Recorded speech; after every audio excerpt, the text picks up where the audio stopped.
بسم اللہ الرحمن الرحیم نحمدہ ونصلی علی رسولہ الکریم۔ حضرت عقبہ بن عامر جوہنی رضی اللہ تعالی عنہ: وقد ترک عقبۃ مصحفا مکتوبا بخط یدہ وبقی مصحفہ ھذا الی عہد غیر بعید۔ عقبہ بن عامر نے پورا قرآن مجید اپنے ہاتھ سے لکھا جو مصر میں بہت زمانے تک موجود تھا۔ حضور صلی اللہ علیہ وسلم کا استقبال۔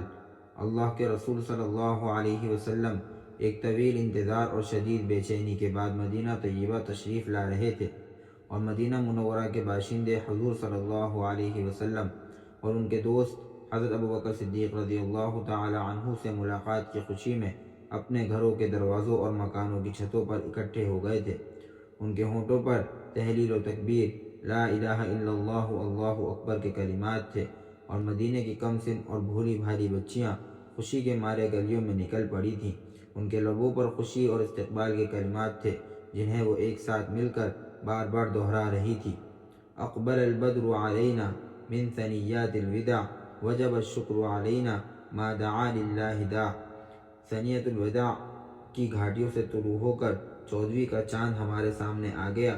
جب تک بلانے والا اللہ تعالیٰ کی طرف بلاتا رہے ہمارے اوپر اس کا شکر واجب ہے۔ اللہ اللہ، کیا عجیب منظر تھا! رسول کریم صلی اللہ علیہ وسلم کی سواری لوگوں کے درمیان سے کس باوقار انداز سے گزر رہی تھی۔ لوگوں کی آنکھوں میں خوشی کے آنسو اور چہروں پر مسکراہٹیں پھیلی ہوئی تھیں۔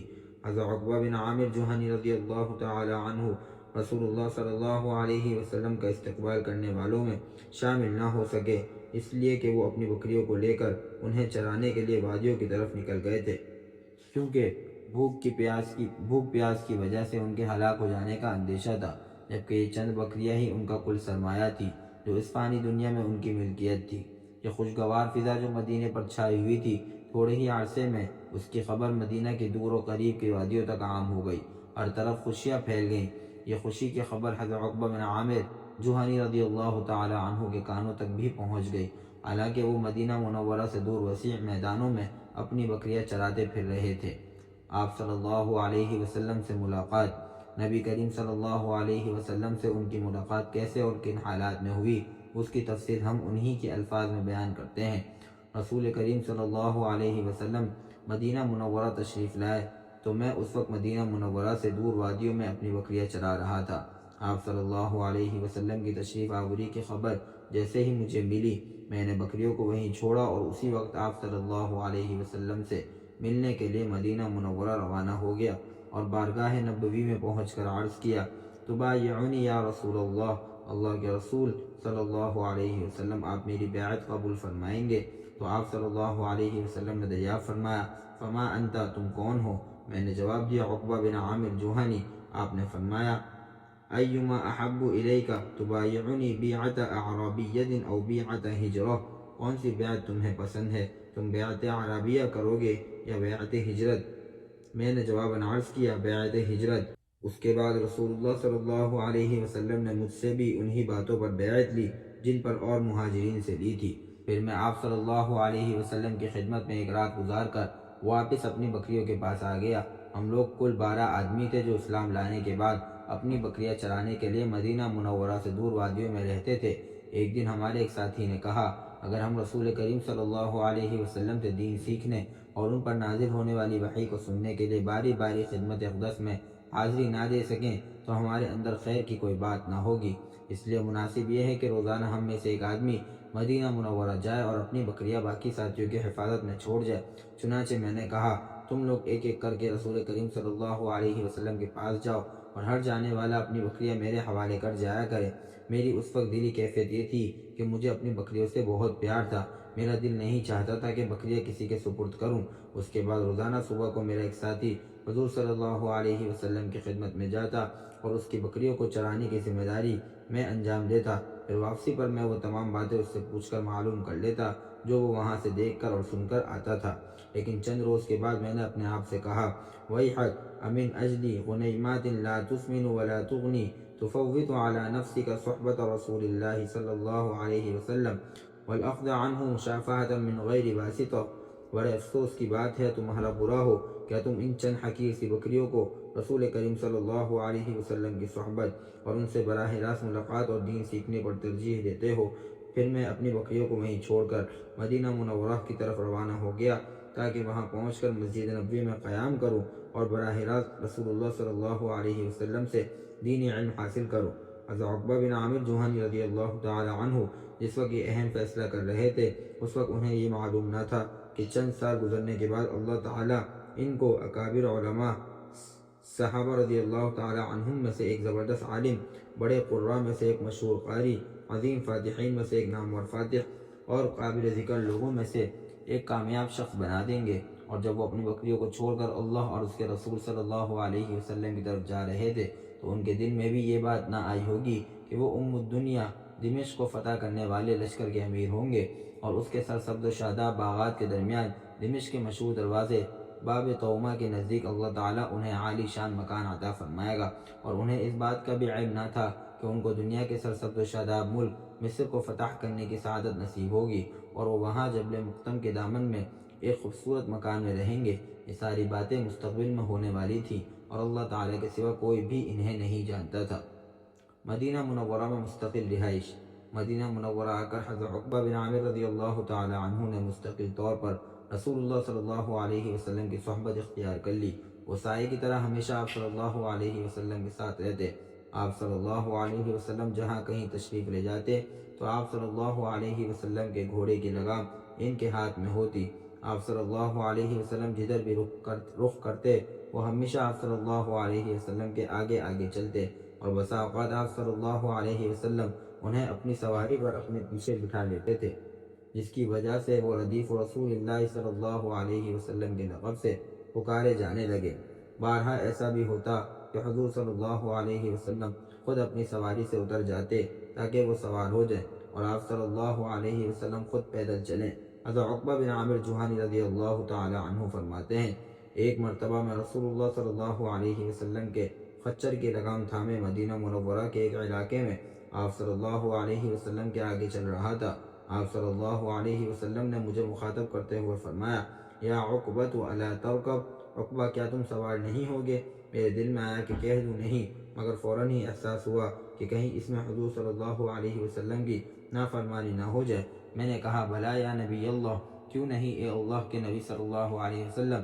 یہ سن کر آپ صلی اللہ علیہ وسلم اپنی سواری سے نیچے اتر آئے اور مجھے اس پر سوار ہونے کا حکم دیا۔ میں حکم پورا کرنے کے لیے سوار ہو گیا اور آپ صلی اللہ علیہ وسلم پیدل چلنے لگے۔ میں یہ منظر برداشت نہ کر سکا۔ تھوڑی دیر کے بعد میں نیچے اتر آیا اور رسول اللہ صلی اللہ علیہ وسلم سے عرض کیا کہ اب آپ سوار ہو جائیں۔ چنانچہ رسول اللہ صلی اللہ علیہ وسلم سوار ہو گئے۔ پھر آپ صلی اللہ علیہ وسلم نے فرمایا، یا عقبۃ الا اعلمک صورتین لم یر مثلہن قط، عقبہ میں تم کو دو بے مثال صورتیں نہ سکھا دوں؟ میں نے کہا، کیوں نہیں اے اللہ کے رسول، ضرور سکھا دیجئے۔ تب آپ صلی اللہ علیہ وسلم نے مجھے قل اعوذ برب الفلق اور قل اعوذ برب الناس پڑھائیں۔ اس کے بعد جب نماز کھڑی ہوئی تو آپ نے امامت فرمائی اور انہی صورتوں کو اس نماز میں پڑھا۔ پھر مجھ سے فرمایا، سونے سے پہلے اور نیند سے بیدار ہونے کے بعد ان دونوں صورتوں کو ضرور پڑھ لیا کرو۔ حضرت عقبہ بن عامر جوہنی رضی اللہ تعالی عنہ فرماتے ہیں، فما زلت اقرؤہما ما امتدت بالحیاء، اس کے بعد سے میں عمر بھر ان دو صورتوں کی تلاوت پابندی سے کرتا رہا۔ حضرت عقبہ بن عامر جوہنی رضی اللہ تعالی عنہ نے دو چیزوں، علم اور جہاد پر اپنی تمام توجہ لگا دی تھی اور اپنے تمام ظاہری اور باطنی صلاحیتوں کو ان کے لیے وقف کر دیا تھا، اور مختلف قسم کے علوم رسول اللہ صلی اللہ علیہ وسلم سے حاصل کیے، حتیٰ کہ قرآن و حدیث، فقہ و فرائض، ادب و فصاحت اور شعر و شاعری میں درجہ کمال کو پہنچ گئے۔ قرآن مجید سے محبت۔ حضرت عقبہ رضی اللہ تعالی عنہ کی آواز بہت پیاری تھی۔ قرآن کریم نہایت خوش الحانی اور میٹھی آواز کے ساتھ پڑھا کرتے تھے۔